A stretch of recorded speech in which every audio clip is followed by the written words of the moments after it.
আমাদের দেশের একজন জাতীয় খতিব হওয়ার আগে মিরপুর মুফতি দেলাওয়ার সাহেবের বাসার সামনে চিলড্রেন পার্ক মাঠ, এখন এটার নাম হলো শেখ রাসেল মাঠ, ওখানে এসে বক্তৃতা দিয়েছে। বক্তৃতার মধ্যে উনি বলেন, আমার পীর ও মুর্শিদ,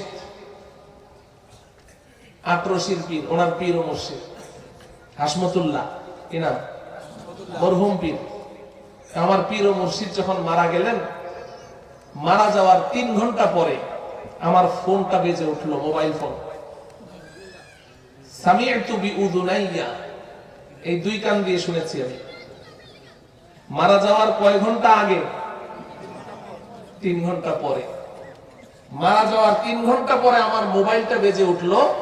মোবাইল কানে ধরার সাথে সাথে অপর প্রান্ত থেকে আমার মুর্শিদে কেবলা আমাকে বলছে যে, সালাউদ্দিন, আমি তো চলে আসলাম, আমার বাকি দায়িত্বগুলো তোমার কাছে দিয়ে গেলাম।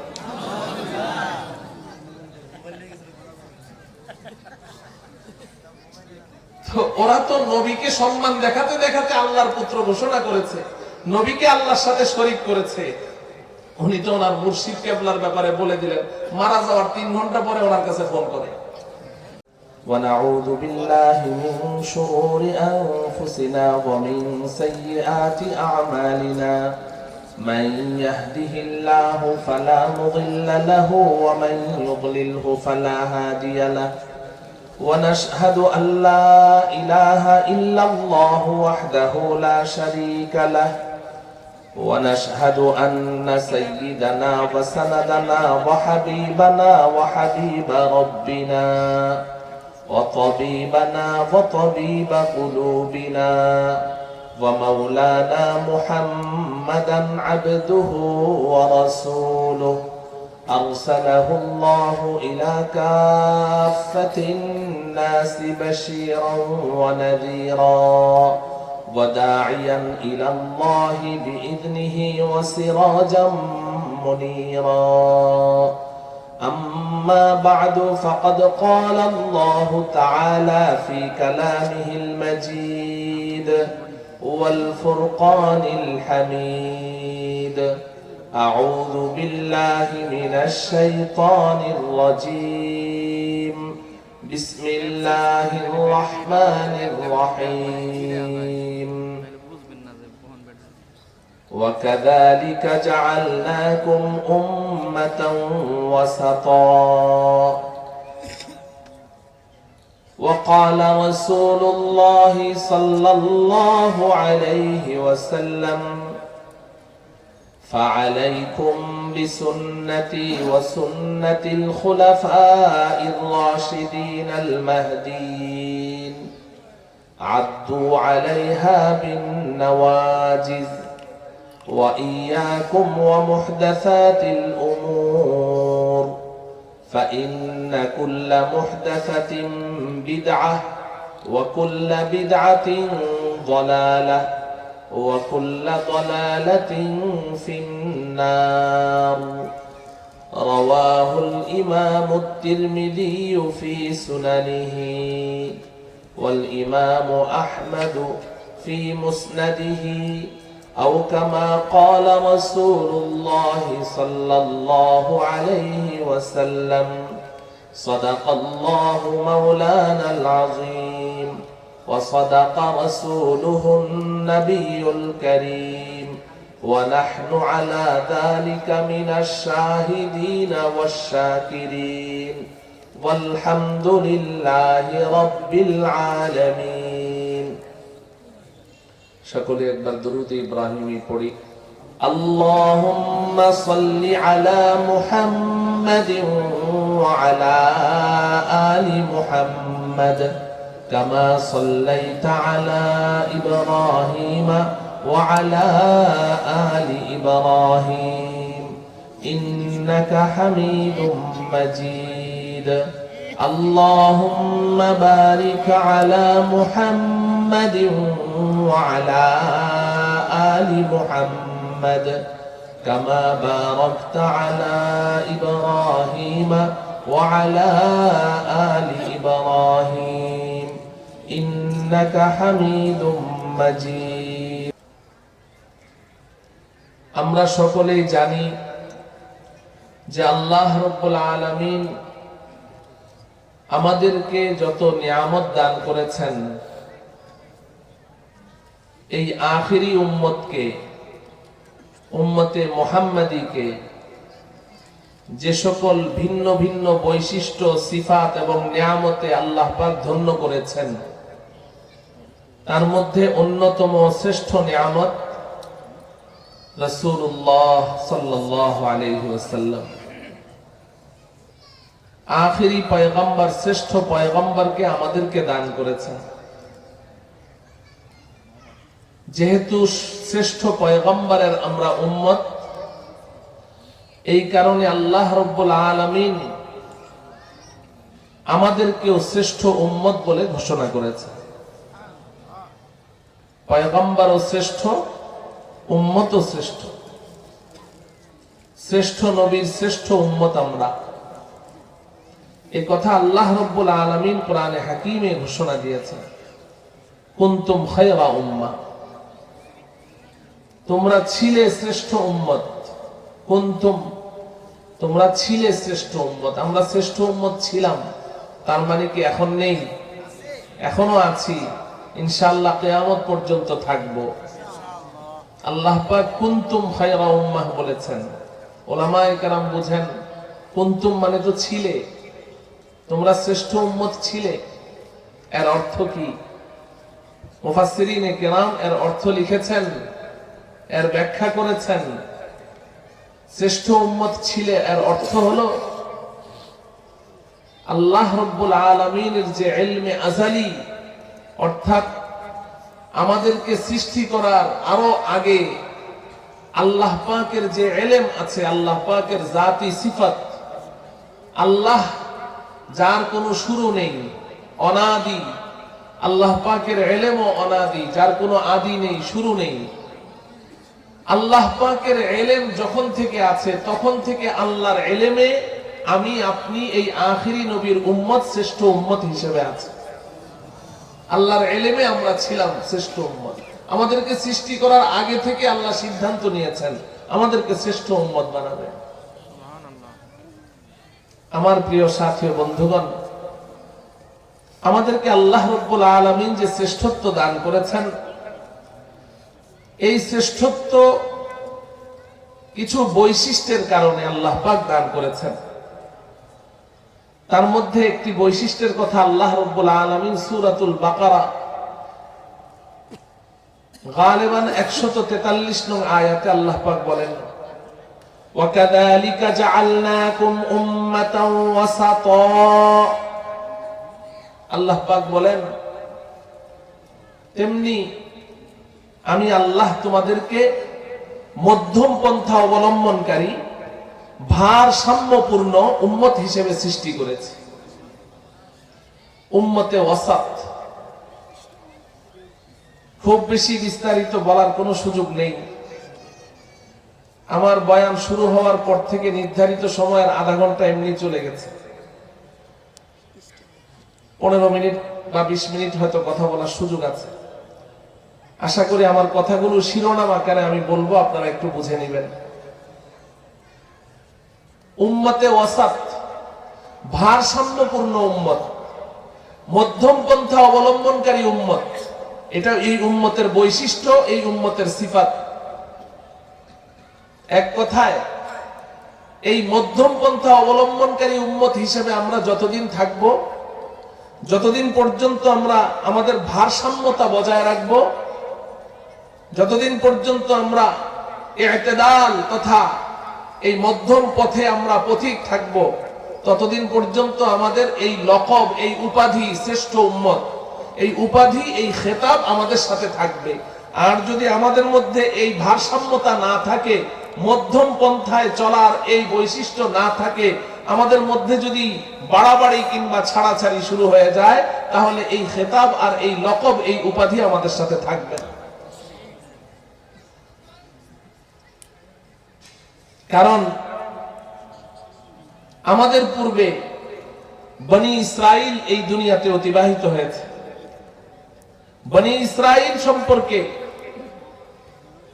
আল্লাহ রাব্বুল আলামিন কোরআনে হাকিমে বলেছেন, রাসূলুল্লাহ সাল্লাল্লাহু আলাইহি ওয়াসাল্লাম হাদিসে আমাদেরকে বলেছেন, বনি ইসরাইলের মধ্যে ভারসাম্যতা ছিল না, মধ্যম পন্থায় চলার সেই বৈশিষ্ট্য ছিল না। তারা একদল বাড়াবাড়ির শিকার ছিল, আরেক দল ছাড়াছাড়ির শিকার ছিল। বাড়াবাড়ি কি করত? বনি ইসরাইল বাড়াবাড়ি করতে করতে আল্লাহর প্রেরিত পয়গম্বরকে আল্লাহর পুত্র ঘোষণা দিয়েছে। وقالت اليهود عزير ابن الله وقالت النصارى المسيح ابن الله। আল্লাহ পাক বলেন, বনি ইসরাইলের একদল ইহুদি তারা আমার প্রেরিত পয়গম্বর, আমার বান্দা, আমি যাকে সৃষ্টি করেছি বনি আদম উজাইর আলাইহিস সালাম, আমি তাকে নবী রাসূল হিসেবে পাঠিয়েছি। এরা এই নবীকে সম্মান দেখাতে দেখাতে বাড়াবাড়ি করতে করতে এমন সীমা অতিক্রম করলো, সীমা লঙ্ঘন করলো, এক পর্যায়ে তারা বলে ফেললো উজাইর আল্লাহর পুত্র। ওয়াকালাতিন নাসারাল মাসীহ ইবনুল্লাহ। আর বনি ইসরাইলের আরেক দল খ্রিস্টান নাসারা, এদের কাছে আমি আমার আরেক পয়গম্বর পাঠিয়েছি ঈসা আলাইহিস সালাম। এই ঈসাকে তারা সম্মান শুরু করলো, সম্মান দেখাতে দেখাতে এক পর্যায়ে বলে ফেললো ঈসা আল্লাহর পুত্র। বলেন এটা বাড়াবাড়ি কি বাড়াবাড়ি নয়? বাড়াবাড়ি। বনি ইসরাইলের বাড়াবাড়ির আরো অনেক ইতিহাস আছে, অনেক দাস্তান আছে, এগুলো শোনানোর সময় নেই। আমি একটা উদাহরণ দিলাম। এরা এইভাবে বাড়াবাড়ি করত, নবীকে সম্মান করতে করতে আল্লাহর পুত্র ঘোষণা দিয়ে দিয়েছে। আরেক দল, এরা এই পরিমাণ ছাড়াছাড়ি আর শিথিলতার শিকার ছিল। একদল তো নবীকে তাজিম আর সম্মান দেখাতে দেখাতে আল্লাহর পুত্র ঘোষণা করলো, আর আরেক দল বনি ইসরাইল তারা নিজ হাতে আল্লাহর প্রেরিত নবী রাসূলদেরকে জবেহ করে দিয়েছে, হত্যা করেছে, অসংখ্য নবীদেরকে হত্যা করেছে। বুঝে থাকলে বলেন এই বনি ইসরাইলের মধ্যে কি ভারসাম্যতা ছিল? মধ্যম পন্থায় চলার এই বৈশিষ্ট্য ছিল? ছিল না। এই কারণে আল্লাহ রাব্বুল আলামিন এই উম্মতকে সতর্ক করে বলছেন, ওয়াকাযালিকা জাআলনাকুম উম্মাতান ওয়াসাতা। এই আখিরি পয়গম্বরের উম্মত, আমি তোমাদেরকে বলছি বনি ইসরাইলদের মতো তোমরা বাড়াবাড়ির শিকারও হয়ো না, ছাড়াছাড়ির শিকারও হয়ো না। তোমরা মধ্যম পন্থা অবলম্বন করে চলবে। যতদিন পর্যন্ত আমাদের মধ্যে এই বৈশিষ্ট্য উম্মতে ওয়াসাত, এই বৈশিষ্ট্য থাকবে, ততদিন আমরা শ্রেষ্ঠ উম্মতের খেতাব নিয়ে থাকতে পারবো। আর যদি এই বৈশিষ্ট্য হাতছাড়া হয়ে গেছে, বনি ইসরাইলের মতো আমরা বাড়াবাড়ির শিকার হয়ে যাই, কিংবা চরম ছাড়াছাড়ি এবং শিথিলতার প্রদর্শন করতে থাকি, তাহলে আমাদের কিন্তু শ্রেষ্ঠ উম্মতের খেতাব থাকবে না। আল্লাহ রাব্বুল আলামিন আমাদের সকলকে সিরাতে মুস্তাকিম তথা মধ্যম পন্থা অবলম্বন করে চলার তৌফিক দান করুন। মুহতারাম হাজিরিন, এখন প্রশ্ন হলো, আমাদের মধ্যে বাড়াবাড়ি আর ছাড়াছাড়ি আছে না নাই? বলেন আছে না নাই? আছে। বনি ইসরাইল নবীকে নিয়ে বাড়াবাড়ি করেছে, আল্লাহর পুত্র ঘোষণা করেছে। আল্লাহ পাকের কোন পুত্র সন্তান আছে? কন্যা সন্তান আছে? লাম ইয়ালিদ ওয়া লাম ইউলাদ। আল্লাহ নিজে কোনো সন্তান জন্ম দেননি, আর আল্লাহকেও কেউ জন্ম দেয়নি। যদি আল্লাহর সন্তান থাকে তাহলে আল্লাহ তিনি তো একক অদ্বিতীয় হবেন না, আল্লাহর সাথে শরীক করা হবে, ঠিক কিনা? বাপ আর সন্তান একই জাতের হয়। মানুষের ঘরে মানুষ জন্ম নেয়, গরুর ঘরে গরু জন্ম নেয়, ছাগলের ঘরে ছাগল জন্ম নেয়। বাবা আর সন্তান একই জাতের হয়। এখন যদি কোন নবীকে আমি আল্লাহর পুত্র ঘোষণা দেই, তাহলে আল্লাহ হবেন বাবা, নবী হবে পুত্র, একই জাতের হইতে হবে। তার মানে আল্লাহ যেমন স্রষ্টা, তো ওই পুত্রকেও স্রষ্টা মানতে হবে। তাহলে আল্লাহ একজন থাকবে না দুইজন হবে? দুইজন হয়ে যাবে। এটা আল্লাহর সাথে শরীক করা হলো, আল্লাহর সাথে শরীক করা হলো। মুহতারাম ভাইও, আপনারা হয়তো মনে মনে ভাবছেন বনি ইসরাইল তারা আল্লাহর সাথে শরীক করেছে, তারা শিরকের গুনাহ করেছে, আমরা তো আর কেউ শিরকের গুনাহ করছি না, শিরিকের গুনাহ তো আল্লাহ মাফ করবেন না, শিরিক ছাড়া অন্য গুনাহ তো আল্লাহ মাফ করে দিবেন। কোরআনে হাকিমে আল্লাহ বলেছেন, ইন্নাল্লাহা লা ইয়াগফিরু আন ইউশরাকা বিহি ওয়া ইয়াগফিরু মা দুনা যালিকা লিমান ইয়াশা। আল্লাহ পাক শিরিকের গুনাহ মাফ করেন না, শিরিকের নিচে কবিরা গুনাহ এগুলো তওবা করলে আল্লাহ মাফ করে দেন। কিন্তু মুহতারাম হাজিরিন, সংক্ষিপ্ত কথা হলো শিরিক দুই প্রকার। শিরিক কয় প্রকার? দুই প্রকার। একটা শিরিক ফি জাত আর একটা শিরিক ফি সিফাত। খুব মনে রাখেন, একটা শিরিক ফি জাত, বলেন একটা কি? শিরিক ফি জাত। আর একটা হলো শিরিক ফি সিফাত। একটা হলো আল্লাহর জাতের সাথে শরীক করা, আল্লাহর সত্তার সাথে শরীক করা। আল্লাহ একজন আছেন, আমি আরেকজন আল্লাহ তার সমকক্ষ মনে করলাম। যেমন খ্রিস্টান নাসারা তারা ঈসা আলাইহিস সালামকে আল্লাহর সমকক্ষ, আল্লাহর পুত্র মনে করে, আল্লাহর জাতের সাথে শিরিক করেছে। মক্কার কাফের মুশরিক বেঈমানরা তারা 360 খানা মূর্তি দেব দেবীকে আল্লাহর জাতের সাথে শরীক করেছে। তারা শিরিক ফি জাত করেছে, আল্লাহর সত্তার সাথে একাধিক আল্লাহ, একাধিক স্রষ্টা তারা মনে করত, এটা শিরিক ফি জাত। এই শিরিক ফি জাতের গুনাহ করলে যেমন বেঈমান হয়ে যায়, মুশরিক হয়ে যায়, এরকম ভাবে কেউ যদি শিরিক ফি সিফাতের মধ্যে লিপ্ত হয় সেও বেঈমান হয়ে যায়। এখন প্রশ্ন হলো শিরিক ফি সিফাত কি জিনিস? শিরিক ফি সিফাতটা আপনারা বুঝেন, এটার মধ্যে আমরা অনেকেই লিপ্ত আছি। রোগটা একটু ধরতে চেষ্টা করেন। শিরিক ফি সিফাত হলো আল্লাহ রাব্বুল আলামিনের এমন কিছু বৈশিষ্ট্য এবং গুণাবলী আছে, যেই বৈশিষ্ট্য এবং গুণাবলী আল্লাহ রাব্বুল আলামিন শুধু নিজের জন্য বরাদ্দ রেখেছেন, কোন সৃষ্টিকে এই বৈশিষ্ট্য দান করেননি, কোন সৃষ্টিকে এই গুণটা দান করেননি। এরকম কিছু এক্সট্রা এক্সেপশনাল কিছু গুণ আল্লাহ পাকের আছে না নাই? নাকি আল্লাহর যত গুণ আছে সব বান্দার মধ্যে আছে? হ্যাঁ, আল্লাহ পাকের এক্সট্রা কিছু গুণ আছে না নাই? আছে। যেই গুণ, যেই সিফাত, এই গুণকে আরবিতে সিফাত বলা হয়।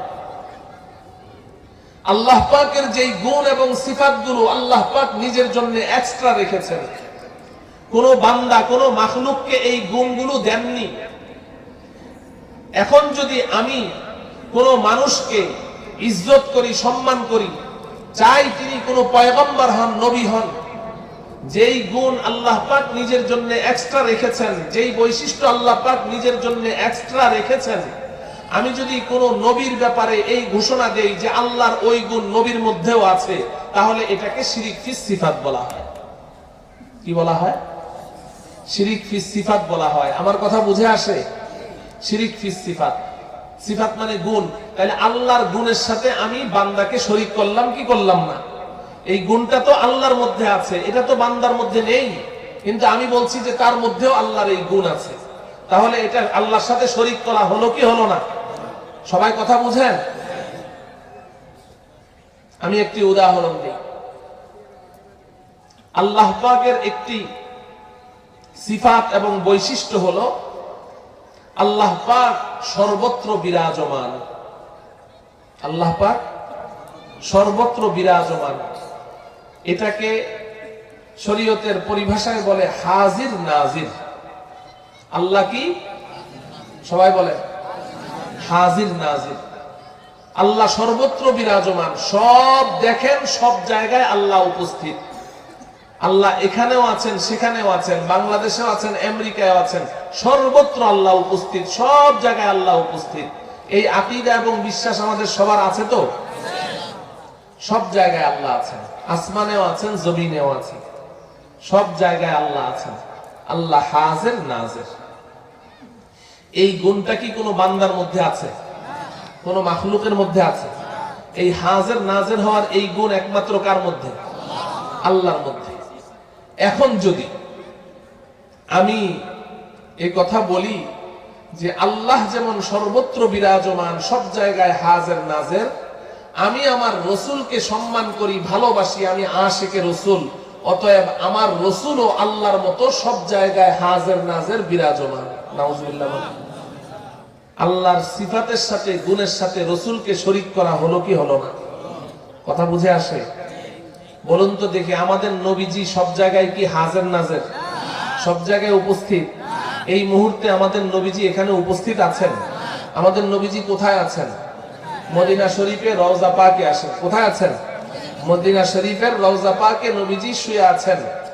তবে রওজা শরীফে নবীজি জিন্দা, জীবিত। আলহামদুলিল্লাহ বলেন। নবীজি কি জীবিত? নবীজি সাল্লাল্লাহু আলাইহি ওয়াসাল্লাম বলেন, আল আমবিয়াউ আহইয়াউন ফি কুবুরিহিম ইউসাল্লুন। শুধু আমাদের নবীজি নন, সমস্ত নবী রাসূল তাদের কবরে জীবিত এবং কবরে তারা নামাজ পড়েন। কবরে কি করেন? নবীজি সাল্লাল্লাহু আলাইহি সাল্লাম যখন মেরাজের সফরে যাচ্ছেন, সরাসরি বাইতুল্লাহ থেকে সরাসরি কিন্তু উপরের দিকে যান নাই। প্রথমে বাইতুল্লাহ থেকে সফর করে বাইতুল মুকাদ্দাস গিয়েছেন। কোথায় গিয়েছেন? বাইতুল মুকাদ্দাস, জেরুজালেম, ওখানে গিয়েছেন। যাওয়ার পথে নবীজি বলেছেন, যখন মেরাজের সফর থেকে আসলেন তো বললেন যে যাওয়ার সময় বাইতুল মুকাদ্দাসের পাশ দিয়ে যখন যাই, বাইতুল মুকাদ্দাসের পাশে ওখানে আল্লাহ পাকের একজন প্রিয় পয়গম্বর হযরতে মূসা আলাইহিস সালামের কবর আছে। একটি হাদিসে আছে যে বাইতুল মুকাদ্দাস থেকে দাঁড়িয়ে একটা পাথর নিক্ষেপ করলে, নবীজি বলছেন পাথরটা নিক্ষেপ করলে মূসা আলাইহিস সালামের কবরে গিয়ে পড়বে। আমি যদি ওখানে থাকতাম, সাহাবীকে বলছেন যে আমি তোমাকে ওটা দেখিয়ে দিতাম। এত কাছে হযরতে মূসা আলাইহিস সালামের কবর। নবীজি বলেন, আমি যখন যাই তখন দেখেছি কবরে মূসা নামাজ পড়ছে। তো আম্বিয়ায়ে কেরাম জীবিত, জিন্দা, কবরে তারা নামাজ পড়েন। কিন্তু নবীগণ কি সর্বত্র বিরাজমান? আমাদের নবীজি সব জায়গায় হাজির নাজির না। যদি কেউ এই আকীদা বিশ্বাস রাখে আল্লাহ যেমন সর্বত্র বিরাজমান, সব জায়গায় হাজির নাজির, রাসূলও সর্বত্র বিরাজমান, সব জায়গায় উপস্থিত হন, তাহলে আল্লাহর সিফাতের সাথে রাসূলকে শিরিক করা হলো, শরীক করা হলো, সেও শিরিকের গুনাহের মধ্যে লিপ্ত, তারও ঈমান থাকবে না। এটা শিরিক ফিস সিফাত। এটা কি? শিরিক ফিস সিফাত, আল্লাহর গুণের সাথে শিরিক করা। এখন মক্কার কাফের মুশরিক বেঈমানরা তারা তো শিরিক ফিস জাতের মধ্যে ডুবে ছিল। আমরা বাংলাদেশের মুসলমান, অনেক মুসলমান শিরিক ফিস সিফাতের মধ্যে ডুবে আছে। শিরিক ফিস সিফাতে ডুবে আছে। আমাদের দেশের অনেক মুসলমান ভাইয়েরা, তাদের দাবি হলো নবীজিও আল্লাহ পাকের মতো সর্বত্র বিরাজমান। নাউজুবিল্লাহ বলেন, সব জায়গায় হাজির নাজির। বিশেষ করে তাদের দাবি, আমরা যখন মিলাদ মাহফিল করি, মিলাদে যখন উপস্থিত হই, তো আমাদের মিলাদে নবীজি সশরীরে এসে উপস্থিত হয়ে যান। আমাদের দাদার বাড়ি, নানার বাড়ি কুমিল্লা। আমাদের কুমিল্লাতে এমন অনেক এলাকা আছে, এরা মিলাদ পড়ে, মিলাদের মধ্যে সুন্দর করে একটা আসন, একটা চেয়ার ফুল দিয়ে সুন্দর করে সাজিয়ে রাখে। কার জন্য? নবীজির জন্য। যে মিলাদ পড়তে পড়তে রাসূল সাল্লাল্লাহু আলাইহি সাল্লাম সশরীরে এখানে চলে আসবে। তো মিলাদ পড়ে, পড়তে পড়তে এক সময় দাঁড়িয়ে যায়, কিয়াম করে, ইয়া নবী সালাম আলাইকা পড়ে, পড়ে কি পড়ে না? দাঁড়িয়ে যায়। আপনি জিজ্ঞাসা করবেন, ভাই দাঁড়ালে কেন? কয় যে মিলাদ মাহফিলে নবীজি হাজির হয়ে গেছেন, এখন আর বসে থাকা যাবে না। নবীজি হাজির হয়ে গেছেন। আপনি বলেন যে ভাই নবীজি যে হাজির হলেন আপনি কি দেখেছেন? যদি বলে না দেখিনি, তাহলে জিজ্ঞাসা করেন, যদি না দেখে থাকেন তাহলে নবীজি আসলেন কখন আর আপনি দাঁড়ালেন কখন? এমনও তো হতে পারে নবীজি এসে বসে আছে, আপনি দাঁড়াইলেন না, তা আপনি তো বেয়াদব। আবার এমনও হতে পারে আপনি দাঁড়িয়ে আছেন, নবীজি আপনার সাথে রাগ করে কোনো কারণে আসলেন না, তো আপনার দাঁড়ানোর তো ফাও ফাও হইল। ঠিক না ঠিক? কারণ এরা আমাদেরকে গুস্তাখে রাসূল বলে। কি বলে? গুস্তাখে রাসূল। আমরা নাকি বেয়াদব, আমাদেরকে বেয়াদব বলে। দেওবন্দি উলামায়ে কেরাম, সারা দুনিয়ার হাক্কানি রব্বানি উলামায়ে কেরাম, আমাদেরকে এরা বেয়াদব বলে। কেন? যে আমরা মিলাদ পড়ি না, মিলাদের মধ্যে কিয়াম করি না, দাঁড়াই না। রাসূলকে সালাম পেশ করবে, বসে বসে সালাম পেশ করবে, এটা তো বেয়াদবি। আমরা দাঁড়িয়ে দাঁড়িয়ে ইয়া নবী সালাম আলাইকা, দাঁড়িয়ে সালাম পেশ করি। আমরা হলাম রাসূলের আশিক, আমরা প্রকৃত প্রেমিক, আমরা রসুলের প্রতি আদব রক্ষা করে চলি, ওরা সালাম পেশ করে দাঁড়ায় না, এই জন্য ওরা বেয়াদব, আমাদেরকে বেয়াদব বলে। আপনি তাকে প্রশ্ন করেন রসুলকে দাঁড়িয়ে সালাম দেওয়া আদব? বলে হ্যাঁ, বসে সালাম দেওয়া বেয়াদবি। তাহলে আপনি তাকে বলেন তুমি কি নামাজ পড়ো? হ্যাঁ, নামাজ পড়ি। নামাজের মধ্যে যখন আত্তাহিয়াতু পড়ো, ওই সময় আসসালামু আলাইকা আইয়ুহান নাবিয়্যু ওয়া রাহমাতুল্লাহি ওয়া বারাকাতুহু, এটা পড়েন কি পড়েন না? যারা রাসূলকে হাজির নাজির জানায় ওরা পড়ে কি পড়ে না? যারা মিলাদ কিয়াম করে ওরা পড়ে কি পড়ে না? তাইলে আসসালামু আলাইকা আইয়ুহান নবী অর্থ কি? হে নবী আপনাকে সালাম, হে নবী আপনাকে সালাম। তাইলে আমরা আত্তাহিয়াতুর সময় নবীজিকে সালাম দেই কি দেই না? তো যেই মানুষগুলো বলছে বসে সালাম দেওয়া বেয়াদবি, ওই মানুষগুলো যখন আত্তাহিয়াতুর সময় নবীজিকে সালাম দেয় তখন কি ওরা দাঁড়িয়ে দেয় না বসে দেয়? আজকে থেকে এই মানুষগুলোকে দেখলে আত্তাহিয়াতুর সময় দুই দিক থেকে সম্মানের সাথে দাঁড় করিয়ে দিবেন। বসে সালাম দেওয়া বেয়াদবি, আত্তাহিয়াতু বসে পড়তে পারবি না, দাঁড়ায় পড়বি। কথা ঠিক কিনা? যদি বসে সালাম দেওয়া বেয়াদবি হয়, নামাজের সময় তুমি এত বড় বেয়াদব সাজলা কেন? কথা বুঝে আসে? মুহতারাম ভাইও, বাড়াবাড়ির এমন চরম সীমায় আমরা পৌঁছে গেছি, বাড়াবাড়ির সীমা লঙ্ঘন করতে করতে এমন সীমানায় পৌঁছে গেছি যে আমি এমন ঘটনা শুনেছি একজন নির্ভরযোগ্য মানুষের কাছে, একজন নির্ভরযোগ্য আলেমের কাছে শুনেছি। দাঁড়িয়ে গেছে, ভাই দাঁড়াইলা কেন? নবীজি এসেছেন, নবীজি এসেছেন, এখন বসে থাকা যাবে না। বাস্তব কথা, নবীজি আসলে কি আপনারা কেউ বসে থাকবেন? বাঁশ দিয়ে পিটিয়ে কাউকে বসিয়ে রাখা যাবে? কাউকে বসিয়ে রাখা যাবে। এখন ওই বেচারা বলে যে ভাই কি করব, আমরা মিলাদ পড়তে পড়তে নবীজি এসে গেছেন, আমরা দাঁড়িয়ে গেছি। তো নবীজি যে আসলেন, আমিও তো মিলাদে ছিলাম, আমি তো দেখলাম না নবীজি কখন আসলেন। তুমি কেমনে দেখলা? তুমি কি দেখেছো? তর্ক করতে করতে এক পর্যায়ে সে বলে কি, আমি তো আশিকে রসুল, আমার মধ্যে তো রসুলের এশক প্রেম আছে, এই জন্য আমি দেখেছি, তোমার মধ্যে এশক নাই, এই জন্য তুমি দেখো নাই। এখন কি জবাব দিবেন? আমি তো আশিকে রসুল, এই জন্য আমি দেখি, তুমি তো আশিকে রসুল না, এই জন্য তুমি দেখো না। আপনি তো এখন একদম খামোশ যে ঠিকই তো কথা, আমার মধ্যে ওই পরিমাণ এশক প্রেম নাই, দেখবো কেমনে। তো এক মাদ্রাসার ছাত্র, মাদ্রাসার ছাত্রকে দুনিয়ার মানুষ কি বলে? মোল্লা। কি বলে? মোল্লা। মোল্লা মোল্লা ফার্সিতে একটা প্রবাদ আছে, মোল্লা বাসাত কে খামোশ না বাসাত। মোল্লা ওই ব্যক্তিকে বলে যাকে কোনোদিন তর্ক করে কেউ হারাতে পারে না। তালিবুল ইলম মাদ্রাসার ছাত্র, ও বলে যে ভাই আপনি নবীজিকে দেখেছেন, আচ্ছা তো আপনি যে সাহাবী এতদিন পর্যন্ত বলেন নাই কেন? নবীজিকে যে দেখে সে কি? তো আপনি প্রতিদিন এরকম মিলাদ পড়েন, মিলাদে নবীজি আসে আর আপনি দেখেন, যদিও আপনার মুখে নাই দাড়ি, মাথার চুল লম্বা লম্বা, গোসল করেন না 7 দিন, গন্ধে কাছে যাওয়া যায় না, কিন্তু আপনি সাহাবী, মাশাআল্লাহ। তা আপনি সাহাবী কথা আগে বলেননি কেন? তো সে বলে যে না না আমি সাহাবী না। বলেন বাড়াবাড়ি যতই করুক, বাড়াবাড়ি যতই করুক, সাহাবী দাবি করার সাহস কি আছে? তো সে বলে যে না আমি সাহাবী না, সাহাবী হতে যাব কেন? সাহাবী তো আবু বকর সিদ্দিক, ওমর, ওসমান, আলী, আব্দুল্লাহ ইবনে মাসউদ ওনারা ছিলেন।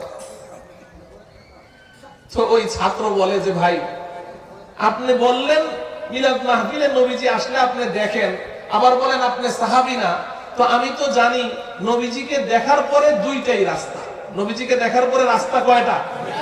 হয় সাহাবী নাইলে আবু জাহেল। হয় নিজেকে সাহাবী দাবি করেন, নাইলে কিন্তু আবু জাহেল দাবি করতে হবে। নবীজিকে দেখার পরে যদি কেউ ঈমান আনে সাহাবী, আর ঈমান না আনলে 3 নম্বর কোন রাস্তা আছে? তো তাইলে যারা এই দাবি করে মিলাদ মাহফিলে নবীজি এসে যায় আর আমরা দেখেছি, তাহলে হয় সাহাবী দাবি করতে হবে, আর না হলে আবু জাহেল দাবি করতে হবে। কোনটা দাবি করেন আপনাদের হাতে সিদ্ধান্ত ছেড়ে দিলাম। মুহতারাম ভাইও, বাড়াবাড়ির চরম সীমানায় আমরা পৌঁছে গেছি।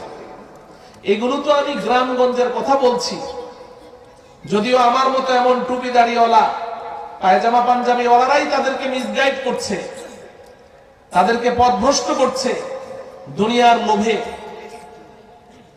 কিন্তু এর চাইতে বিস্ময়কর সংবাদ আপনাদেরকে আমি এর আগেও কোনো বয়ানের মধ্যে বলেছিলাম। আমাদের দেশের একজন জাতীয় খতিব হওয়ার আগে মিরপুর মুফতি দেলাওয়ার সাহেবের বাসার সামনে চিলড্রেন পার্ক মাঠ, এখন এটার নাম হলো শেখ রাসেল মাঠ, ওখানে এসে বক্তৃতা দিয়েছে। বক্তৃতার মধ্যে উনি বলেন, আমার পীর ও মুর্শিদ, আটরশির পীর, ওনার পীর ও মুর্শিদ হাসমতুল্লাহ, কি নাম, মরহুম পীর, আমার পীর ও মুর্শিদ যখন মারা গেলেন, মারা যাওয়ার 3 ঘন্টা পরে আমার ফোনটা বেজে উঠলো, মোবাইল ফোন। সামিআতু বিউযুনাইয়া, এই 2 কান দিয়ে শুনেছি আমি। মারা যাওয়ার কয় ঘন্টা আগে? 3 ঘন্টা পরে। মারা যাওয়ার 3 ঘন্টা পরে আমার মোবাইলটা বেজে উঠলো।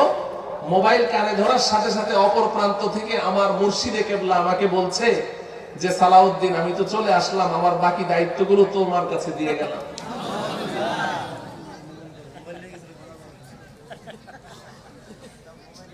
তো ওরা তো নবীকে সম্মান দেখাতে দেখাতে আল্লাহর পুত্র ঘোষণা করেছে, নবীকে আল্লাহর সাথে শরীক করেছে। উনি তো ওনার মুর্শিদ কেবলার ব্যাপারে বলে দিলেন, মারা যাওয়ার 3 ঘন্টা পরে ওনার কাছে ফোন করে। বাড়াবাড়ির কত চরম সীমানায় আমরা পৌঁছে গেছি। এই ভদ্রলোক একদিন মসজিদের মিম্বারে বসে ঘোষণা দিলেন যে আমি যখন জুমার নামাজে মিম্বারে আসি, নবীজি সশরীরে এখানে উপস্থিত হয়ে যান। একটা মানুষও কোনো প্রতিবাদ করলো না। মুহতারাম হাজিরিন, আপনাদেরকে একটা ঘটনা শুনাই। বুখারী শরীফে ইমামে বুখারী রাহমাতুল্লাহ আলাইহি হাদিসটা এনেছেন। নবীজি সাল্লাল্লাহু আলাইহি ওয়াসাল্লাম একদিন এক বস্তিতে দরবার করতে গেছেন, বিচার করতে। আসতে দেরি হচ্ছে, নামাজের টাইম হয়ে গেছে। নবীজির মুয়াজ্জিন হযরতে বেলাল রাদিয়াল্লাহু তাআলা আনহু আবু বকর সিদ্দিককে গিয়ে বললেন, আবু বকর, নবীজি আসতে দেরি করছেন, আপনি কি আমাদের নামাজটা পড়াবেন? আবু বকর বললেন যে হ্যাঁ, তোমরা যদি চাও পড়াতে পারি। সাহাবায়ে কেরাম সবাই বলছেন, হ্যাঁ আবু বকর আপনি পড়ান। সবাই তো তাকে মহব্বত করে। আবু বকর নামাজ শুরু করেছেন। নামাজ শুরু করে সূরা ফাতিহা কয়েক আয়াত তেলাওয়াত করে ফেলেছেন। এর মধ্যে নবীজি এসে ঢুকলেন মসজিদে নববীতে। তো সাহাবায়ে কেরাম তো সবসময় নবীজির পেছনে মসজিদে নববীতে নামাজ পড়েন। এখন কি হবে, নবীজি এসে গেছেন। সাহাবায়ে কেরাম পেছন থেকে সবাই এই ডান হাতটা এইভাবে তো দাঁড়িয়ে আছেন, ডান হাতটা রানের মধ্যে দিয়ে এইভাবে থাপড়াতে শুরু করে, তাসফিক, এটাকে কি বলে? তাসফিক। সব সাহাবী যখন এভাবে থাপ্পড় শুরু করলেন, আবু বকর তো বুঝে ফেলছেন যে কোনো একটা ঘটনা ঘটেছে। বুঝে ফেললেন যে নবীজি এসে গেছে। তাসফিক করলেন যে আপনারা বলেন যে নামাজের মধ্যে আবার এটা কেমনে করলো, এই ব্যাখ্যা দেওয়ার তো সময় নেই, আমার সময় শেষ। ওই সময় এগুলো সব বৈধ ছিল, নামাজে কথা বলাও বৈধ ছিল ওই সময়ের কথা। আবু বকর টের পেয়ে গেছেন নবীজি পিছনে এসে গেছে। ভালো করে বুঝেন, আবু বকর পিছনে চলে আসছেন। নবীজি বললেন, আবু বকর তুমি নামাজ পড়াও, আমি পিছনে আছি, সমস্যা নেই। আবু বকর নবীজির কথা শুনলেন না, পিছনে চলে আসলেন। নবীজি সামনে গিয়ে নামাজ পড়ালেন। নামাজের পরে আবু বকরকে ডাকলেন, আবু বকর, আমি তোমাকে নির্দেশ দিলাম নামাজ পড়াতে, পিছনে আসলে কেন? জবাবটা বুঝেন, আমার ওয়াজ শেষ। আবু বকর বলছেন, ইয়া রাসূলুল্লাহ, মালি ইবনে আবি কুহাফা আইয়া উম্মা রাসূলুল্লাহ সাল্লাল্লাহু আলাইহি ওয়াসাল্লাম। আবু কুহাফার পুত্র আবু বকরের এত বড় স্পর্ধা হয় নাই যে নবীজির সামনে ইমামতি করবে। এই কথা কে বলেছেন? কে বলেছেন? আবু বকর। আবু বকরের মানাকিব ফাজাইল বয়ান করার সুযোগ তো নাই। এক কথায় আল্লাহর পরে আমাদের নবীজির স্থান, নবীজির পরে আবু বকরের স্থান, ঠিক কি না? কোনো সন্দেহ আছে? নবীজি বলেন, মা আলকাল্লাহু ফি সাদরি আলকাইতুহু ফি সাদরি আবি বকর। এই 23 বছরের জিন্দেগিতে আল্লাহ আমার কলবের মধ্যে যা কিছু এলকা করেছেন, ঢেলেছেন, সবকিছু আমি আমার আবু বকরের কলবে ঢেলে দিয়েছি। সেই আবু বকর কি বলছেন? আবু কুহাফার পুত্র আবু বকরের এত বড় সাহস হয় নাই নবীজির সামনে ইমামতি করার। মুহতারাম ভাইও, এই জায়গাটুকুনে এসে আপনাদের বিবেকের কাছে একটা প্রশ্ন রেখে আমি কথা শেষ করছি। আবু বকর যদি নবীজির সামনে ইমামতি করা বেয়াদবি মনে করেন, তাহলে ও খতিব সাহেব, আপনার ভাষ্য মতে আপনি যখন মিম্বারে বসেন তখন নবীজি সশরীরে উপস্থিত হয়ে যায়, তাহলে নবীজিকে ইমামতি করতে না দিয়ে আপনি কেন নামাজ পড়াইলেন? আপনি এত বড় বেয়াদব সামনে। আকলে পর্দা পড়ে গেছে, মানুষ বুঝে না। এজন্য এই বাড়াবাড়ি থেকে আমাদেরকে বাঁচতে হবে, এই শিরিক ফি সিফাত থেকে বাঁচতে হবে। আমি অল্প সময়ে বাড়াবাড়ির দুই একটা চিত্র আর উদাহরণ দিতে পারলাম না, শুধু একটা আকীদার কথা বললাম। এমন অনেকগুলো আকীদা আমরা ভ্রান্ত আকীদা পোষণ করছি, আল্লাহর সিফাতের সাথে বান্দাকে শরীক মনে করছি, এগুলোও কিন্তু শিরিক। এই সমস্ত শিরিক বেদাত থেকে আমাদের ঈমানকে হেফাজত করতে হবে, তবেই কিন্তু আমরা ঈমানদার থাকতে পারবো। আর ছাড়াছাড়ির দল যেটা, এই ছাড়াছাড়ির ওয়াজ তো আর আজকে করা গেল না, অন্য কোনো মজলিসে তাদের ব্যাপারে আলোচনা হবে ইনশাআল্লাহ। আমরা কিন্তু ওই ছাড়াছাড়ি দলের বড় জুলুমের শিকার, বড় বিভ্রান্তির শিকার। এখন তো এই যে দেখেন চারদিকে ইউটিউব আর এই যে আপনার ফেসবুক নেট চলছে, এই ফেসবুক আর নেটের মধ্যে সবচেয়ে অবাধ বিচরণ আমাদের ওই ছাড়াছাড়ির শিকার ভাইদের। এদেরকে এক কথায় আমরা চিনি আহলে হাদিস বলে। এদের ব্যাপারে সতর্ক থাকতে হবে। কোন মজলিস, কোন মাহফিল আশেপাশে হলে ইনশাআল্লাহ ওনাদের ব্যাপারে আপনাদেরকে আমি সতর্ক করব। আল্লাহ রাব্বুল আলামিন এই বাড়াবাড়ি আর ছাড়াছাড়ি, এই ধরনের ভ্রান্তি, এই ধরনের গুমরাহি, এই ধরনের দলালাত থেকে আমাদের ঈমানকে হেফাজত করেন, আমাদেরকে উম্মতে ওয়াসাত হিসেবে বেঁচে থাকার তৌফিক দান করেন। ওয়া সাল্লাল্লাহু তাআলা আলা সাইয়্যিদিনা মুহাম্মদ ওয়া আলা আলিহি ওয়া আসহাবিহি আজমাইন। আসসালামু আলাইকুম ওয়া রাহমাতুল্লাহি ওয়া বারাকাতুহু।